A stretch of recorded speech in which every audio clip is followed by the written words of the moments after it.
जालन्यामध्ये तहसीलदारावर वाळू माफियांनी हल्ला केलाय। तहसीलदारांना लाथा बुक्क्यात मारहाण झालेली आहे। वाळू माफियांनी पथकावर दगडफेक सुद्धा केलेली आहे। या हल्ल्यामध्ये तहसीलदार गंभीर जखमी झालेत। जालना जिल्ह्यामध्ये ही घटना घडलेली आहे। एका तहसीलदारावर वाळू माफियांनी जीवघेणा हल्ला केलाय। वाळू उपसा आणि वाहतुकीवर कारवाई करायला गेलेल्या पथकावर हा हल्ला झालेला आहे। त्या पथकाचे नेतृत्व तहसीलदार करत होते आणि त्याच तहसीलदारावर हा जीवघेणा हल्ला झालेला आहे।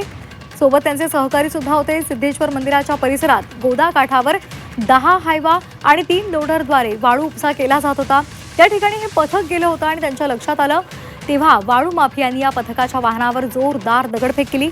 तहसीलदारांनी हायवा अडवण्याचा प्रयत्न केला असता त्यांनाही चापट आणि लाथा बुक्क्यांनी मारहाण झाली। तहसीलदारावरील हल्ल्याचा प्रतिकार करण्याचा प्रयत्न कोतवाल यांनी केला, मात्र ते गंभीर जखमी झालेत। ही सर्व घटना पहाटे 5:30 ते 6च्या दरम्यान घडलेली आहे।